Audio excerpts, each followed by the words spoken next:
Hello and welcome to TA Made Simple, where we discuss TA theory, sometimes very complex, but Bob Cook from Manchester Institute for Psychotherapy makes it very straightforward and very simple, hence the title TA Made Simple. So, losing the name really, isn't it, Bob?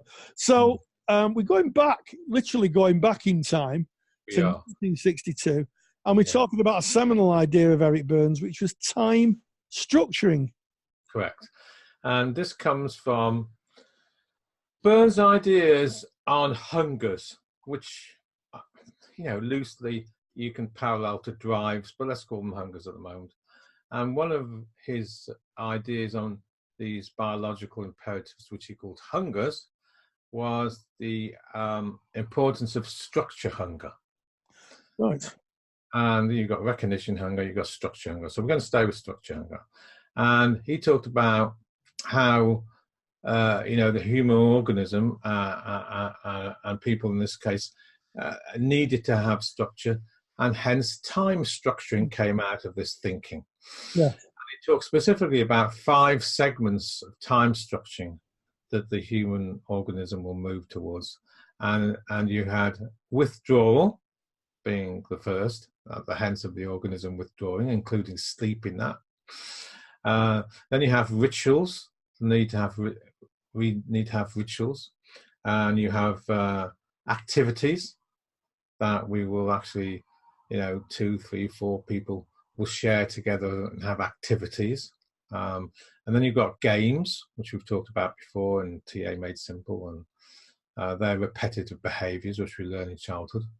And then intimacy. So you have different levels and sections, if you like, that he constructed. If you think of a pie chart, you could put these these sort of things together.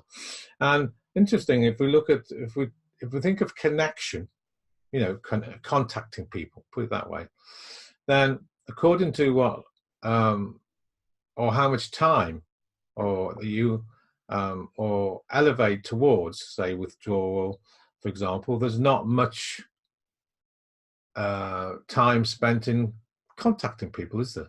Because you've actually more withdrawn. So somebody's got a sort of schizoid personality, or somebody's got as TA Elder will say, joins. He had a nickname for schizoids called creative daydreamers.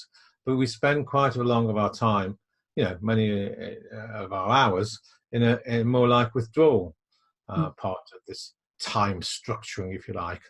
And all the way up, rituals, activities, games, intimacy, and Berne linked it to this concept of strokes, and the idea that the more strokes for the particular segment of the time structuring chart you were in, you would get. So, for example, there was more strokes, more positive strokes to be gained in the phase of intimacy.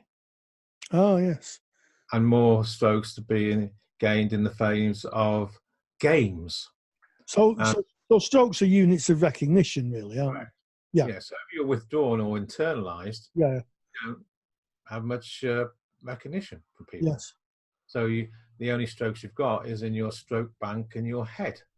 So you internalize script. So your time you're spending contacting people for positive strokes are limited if you're in the withdrawal stage. Activities, for example, there's strokes there. So if you do an activity together, you'll get positive strokes for finishing the activity. Rituals, there's the strokes there, but they're more limited, and all the way up to intimacy, where there's a big yield of positive strokes. In terms of rituals, what kind of human behaviour would cover a ritual? Well, for example, funerals are rituals, but at another level, of course, I remember. I'll give you a ritual. When I was a lecturer teaching politics in a technical college, I used to get there 8 o'clock in the morning, and another friend of mine who came from Bradford and actually stayed in the YMCA overnight, who was a bit eccentric actually, he used to come in at 8:05. He'd come over to me and say, "Hi, Bob, would you like a cup of tea?" Yes, that's the kind of ritual. Not a cup of tea, really. And then he'd say, "Would you like sugar in your tea?" I said, Ted, I'd really love some sugar in my tea. And then he said, right, I'll go and make it then. And I said, thank you. So there's, some strokes in that ritual phenomena. So we all have rituals in our own ways, if you like. Yes. Just in terms of recognition. Yes, that's a big human, I think in any psychological idea, or certainly therapeutic psychological idea, recognition and being recognized in the world is a very powerful thing. And sometimes lack of recognition, they do say that being ignored is one of the worst cases of abuse, being neglected because there's no sense of who you are at all. Yeah. And if you think of the counselling hour, or the therapeutic hour, if you like, 10 o'clock every week or 11 o'clock every week, that could be seen as a ritual. Yeah. I don't know. We could talk to 100 therapists and you could say to them, how do you start your session? And one person might say, oh, well, I'll always offer Joan a cup of tea. Yes. And they always say yes, and we go into our room, we drink our cup of tea, and then we start therapy. Yes. Now, it could be seen a ritual. Now, one of the sections I realised just missed out in this time structuring is pastiming. So I missed it out. It actually goes withdrawal, ritual, pastiming, activities, games, and, of course, intimacy. So pastiming goes up a bit from ritual. So let's take that one let's take the therapeutic hour one in. So a ritual could be having a cup of tea and you do certain transactions and then start therapy. But if you then go on to talk about Love Island or something that's starting on television and you start having more transactions, then you go into pastiming and there's more strokes, if you like. Yes. But you stop there and you don't go on, then you've just got a limited amount of strokes.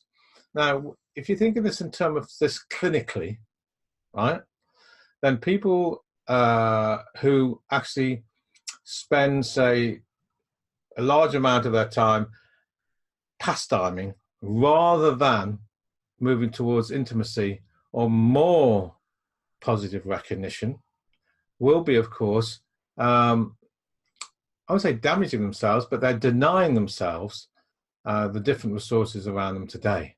Mm. So you could actually look at diagnostically and you look at these different stages and think about it. Well, if Joe stays in a withdrawal stage, he's got a limited amount of positive recognition. So what's happening for him to stay stuck in this withdrawal stage or in pastiming? How come he hasn't moved to intimacy, for example? Yes, and I think, distill that down to the kind of everyday world where, people maybe, they stay in the house, they just spend too much time on the computer and they withdraw from the world. And then they may feel down and depressed and not connected, and then it gets even worse and worse and worse. Whereas, sometimes just going out into the world and meeting people and having a connection can make, sometimes, not all the time, depression isn't cured by going out and having more friends and having, sitting in the tea room. But, the idea that we make more connections has a positive effect on our mental well-being. If you think of it in terms of cure, and think of this time structuring context I'm talking about, you might see the optimum health or cure being moving through the different phases of time structuring to intimacy, for example. Yes. So when you're using as a TA therapist time structuring, would you help a client understand how their time structures were put together? Would you help them with a pie chart and say, well, this is so much here and so much there? Yeah, and they do that. You do it together. And if you think of it in terms of an activity, then the strokes there in itself. But yeah, you would do a bit of educative therapy and get them to look at, the time they spend in withdrawing or the time they spend in pastiming or the time they're spending activities, and help them look at the how they may stop themselves getting more strokes by staying in one segment, and how come that is limiting to their script, for example.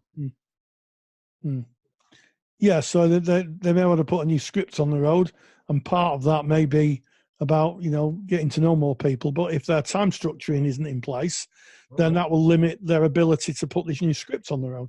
Correct. And if you're into homework, and a lot of early TA therapists were in terms of contracts, you might set them some homework each week and say, right, okay, you spend most of your time in rituals, but let's see if we can up the strokes a little bit more, and let's see if we can move to, say, the activity stage and what needs to happen for you to go out and meet more people.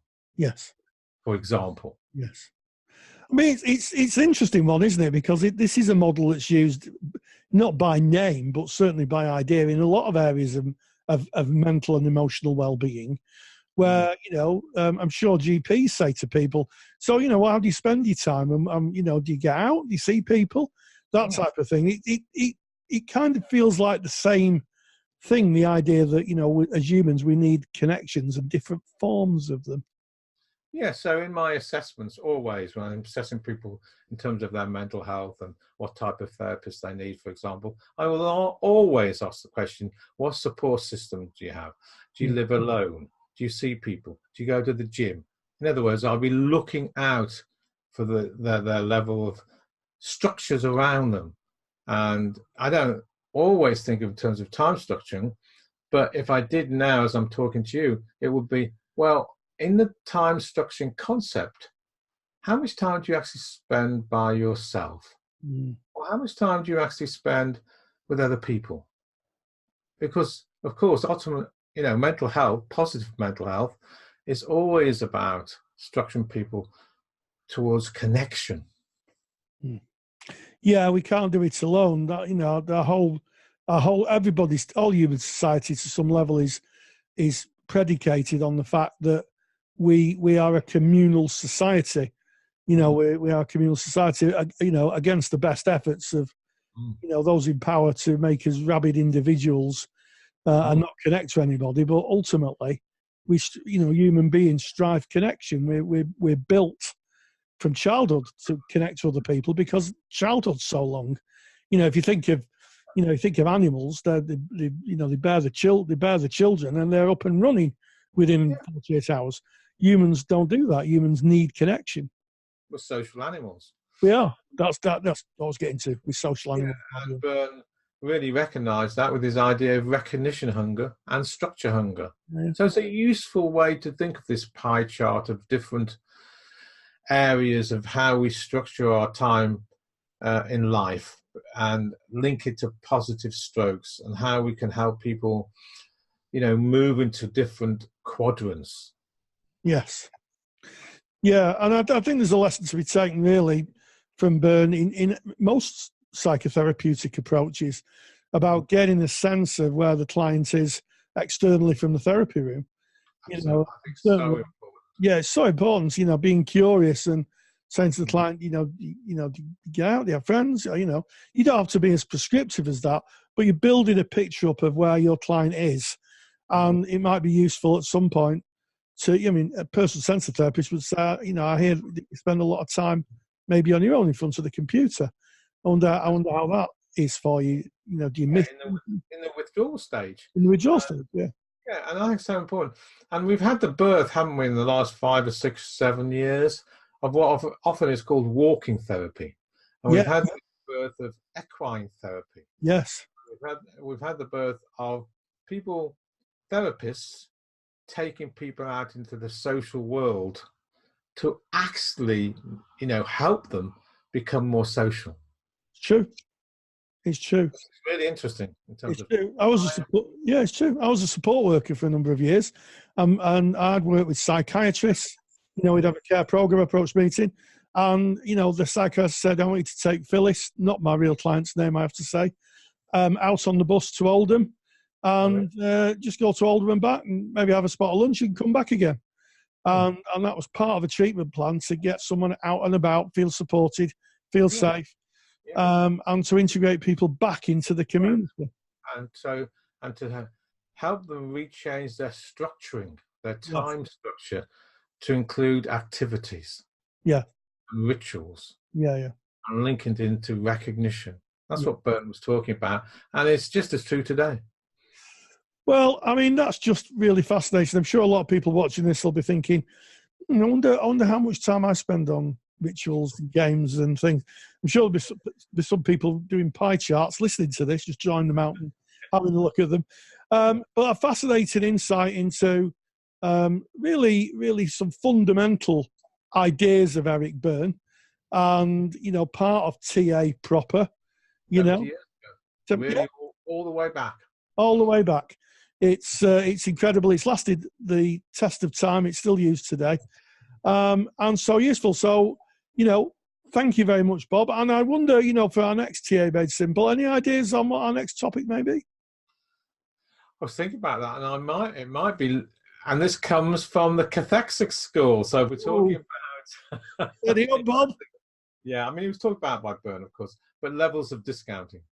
Yes, yeah, that's the interesting one. I remember doing that when I did the TA 101, the levels of discounting. So, really Byrne, but it was taken off.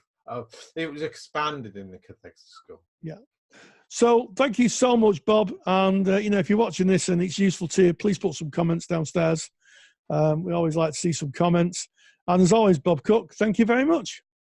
Thank you. Thank you.